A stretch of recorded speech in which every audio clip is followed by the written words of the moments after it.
یہاں مفسرین نے ایک بات لکھی ہے اس آیت کے تحت کہ فرمایا جو زمین پہ چلنے والا ہے اس کا رزق اللہ کے ذمے. فرماتے ہیں کہ یہ اللہ نے ہماری عقل کے مطابق ہم سے بات کی ہے، ورنہ آسمانوں میں جتنی مخلوق ہے رزق اس کا بھی اللہ کے ذمے ہی ہے. یہاں جو فی الارض کے لفظ ہے زمین پہ، وہ ہمیں سمجھانے کے لیے کہ تم نے تو صرف یہ دنیا دیکھی ہے نا، تو جس کو تم نے دیکھا ہے وہ سب کھاتے اللہ کا دیا ہوا ہی ہے. تو جو ہم نے دیکھا تھا رب کریم نے اس کے مطابق ہمیں سمجھا دیا. فرمایا کچھ تو تم نے دیکھے نہیں، چلو ان کی تم سے بات نہیں کرتے، پر جو تم نے دیکھے ہیں ان سب کا رزق کس کے ذمے ہے؟ اللہ کے. میرے محبوب کریم علیہ الصلوۃ والسلام نے فرمایا اللہ پہ بھروسہ رکھ کے سویرے نکل جانا رزق کی تلاش میں. کس پہ بھروسہ رکھنا ہے؟ نکلنا تمہارے ذمے ہے. یہ نہ کہنا کہ گھر بیٹھوں گا تو یہیں آئے گا، نکلنا تمہاری ذمہ داری ہے. جتنی ذمہ داری ہے وہ پوری کرنا. اللہ پہ بھروسہ کر کے نکل جانا تمہاری ذمہ داری ہے. رب کا ذمہ ہے تمہیں رزق دینا، وہ ضرور تمہیں رزق پہنچائے گا.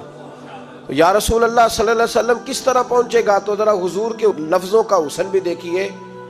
نبی پاک صلی اللہ علیہ وسلم نے فرمایا جس طرح موت تمہیں ڈھونڈ لیتی ہے نا کہ تم کہاں موجود ہو، جب وقت آتا ہے تو انسان پاکستان میں ہو تب بھی آ جاتا ہے، جدہ میں ہو تب بھی آ جاتا ہے، مکہ میں ہو یا مدینہ طیبہ میں وقت پھر بھی آ جاتا ہے.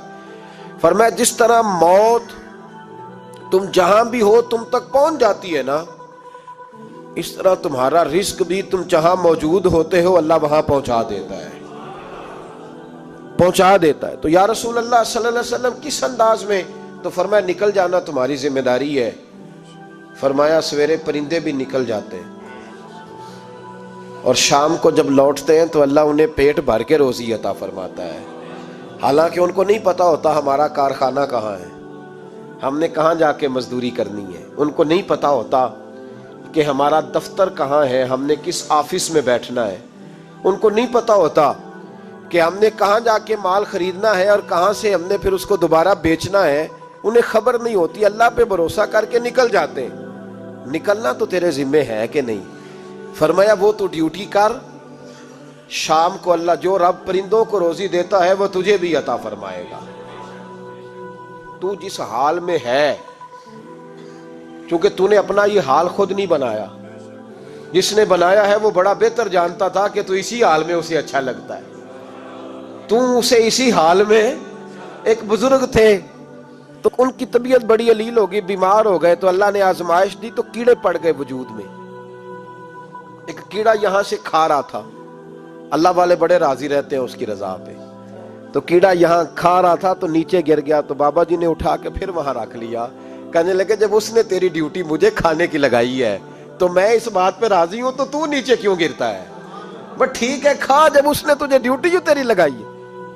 سالبہ بن عبد الرحمن ایک صحابی تھے، سالبہ غالباً نبی پاک صلی اللہ علیہ وسلم کی خدمت میں آئے. کہنے لگے یا رسول اللہ صلی اللہ علیہ وسلم غربت بڑی ہے، میرے لیے دعا کریں اللہ زیادہ مال دے. تو محبوب صلی اللہ علیہ وسلم نے فرمایا تو جس حال میں اچھا ہے وہ تیرے لیے بہتر ہے، جس میں تو ہے وہی حال تیرے لیے. مشکل ہے نا یہ جواب سننا. یا رسول اللہ صلی اللہ علیہ وسلم دعا کر دے. تو محبوب نے کیا فرمایا؟ فرمایا تو جس حال میں ہے نا وہ حال تیرے لیے بہتر ہے، اسی میں رہ. کہ نہیں حضور دعا کریں. فرمایا سالبہ تو باز آ جا. حضور دعا کریں. فرمایا تو باز آ جا. 2-3 دفعہ کا ضد کی. محبوب نے فرمایا جا پھر اللہ تجھے زیادہ پیسے دے گا. چند بکریاں خریدی، اتنی برکت ہوئی کہ بکریوں کے ریوڑ بن گئے.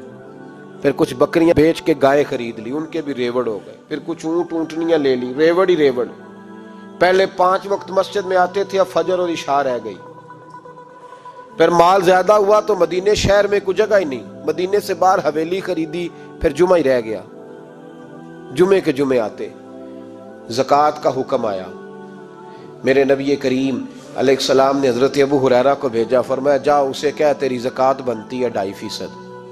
تو سالبہ کے پاس حضور نے پیغام بھیجا. پہلے تو کہا تیرے لیے بہتر نہیں مال. جب اصرار کیا تو بڑی برکت ہو گئی، بڑا آیا تو فرمایا زکوٰۃ دے. 2.5% زکوٰۃ ہے. اب جب سوچا کہ 5 اونٹوں پہ ایک بکری جائے گی اور بڑا سارا مجھے دینا پڑے گا، اب جب غور کیا تو یہ تو نہ کہا کہ میں نہیں دیتا، حضرت ابو ہریرہ سے کہنے لگے نبی کریم علیہ السلام کی خدمت میں عرض کرنا کہ میں خود آؤں گا۔ حضرت ابو ہریرہ نے آ کے عرض کی یا رسول اللہ صلی اللہ تعالی علیہ وسلم، حضور وہ کہتے تھے میں خود آؤں گا، تو کہتے ہیں محبوب نے ٹھنڈی سانس لی، فرمایا اسے کہا تھا کہ تیرے لیے مال بہتر نہیں، اب ہلاک ہو گیا، ہائے افسوس ہلاک ہو گیا۔ ان کو بھی تھوڑی دیر کے بعد احساس ہوا کہ یہ میں نے کیا کیا، نبی پاک کو ہی کہہ دیا نہیں ہے، حضور کو کہہ دیا بعد میں آؤں گا۔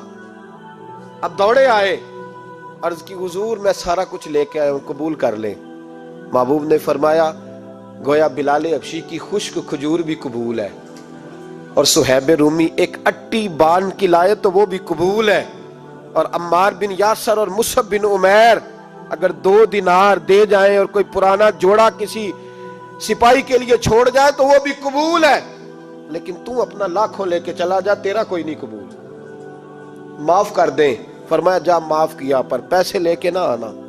اگلے سال پھر آئے، بندے ہوئے ہاتھ ہے، محبوبہ میں دولت کا کیا کروں گا، آگ لگانی ہے، قبول کر لیں۔ فرمایا تو لے جا، تیرا نہیں قبول، گرا جو ان کی نگاہ سے وہ سنبھل نہیں سکتا۔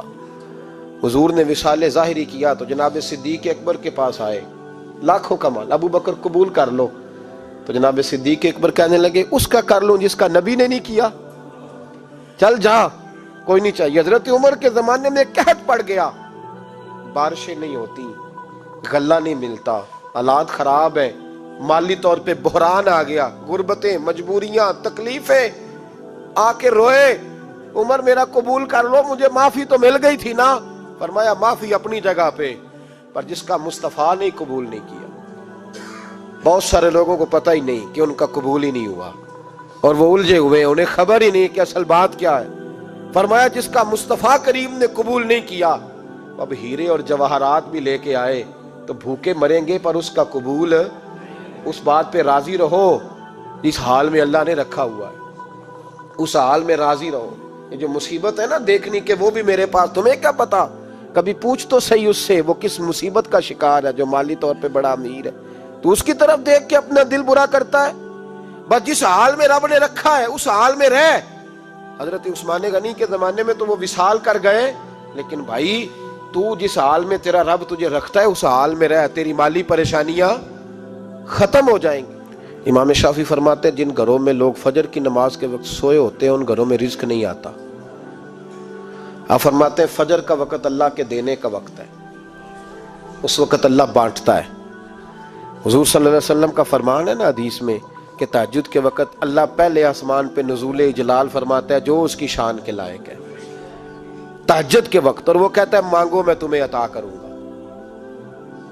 لینے کی باری آئے تو بندہ سمیٹ سماٹ کے اندر گھس جائے۔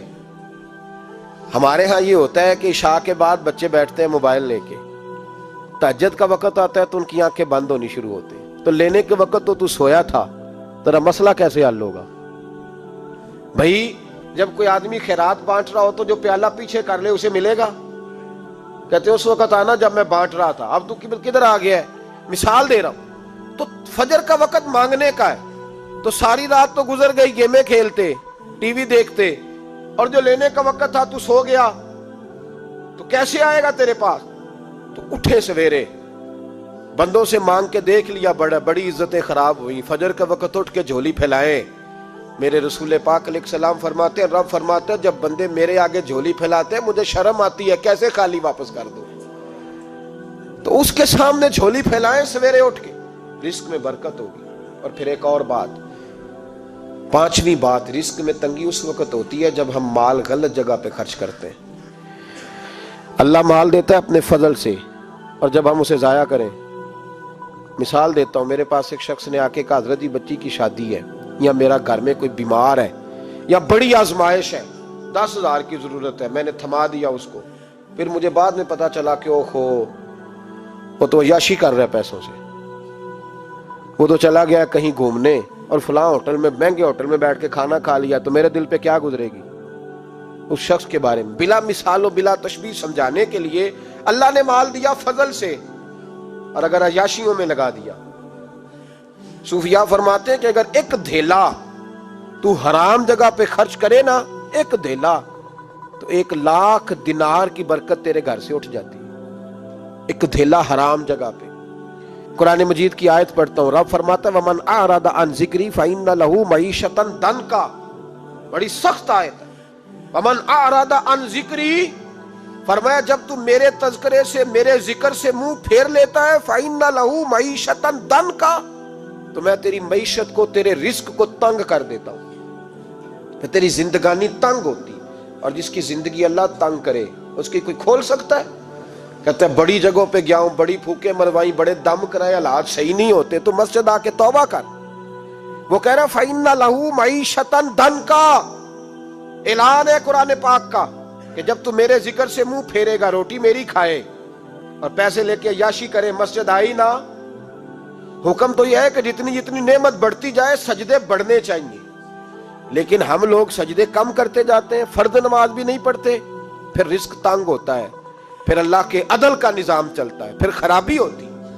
اس لیے یاد رکھیں قرآن مجید نے حکم دے دیا کہ اگر چاہتے ہو کہ رزق میں برکت ہو تو پھر رزق دینے والے کے آگے جھک جاؤ، پھر رزق دینے والے کے آگے جھکو۔ تو مالی پریشانی کا بہت بڑا سبب یہ ہے کہ ہم مسجد کی طرف نہیں آتے، دین کی طرف نہیں آتے، پیسہ ناجائز جگہ پہ خرچ ہوتا ہے۔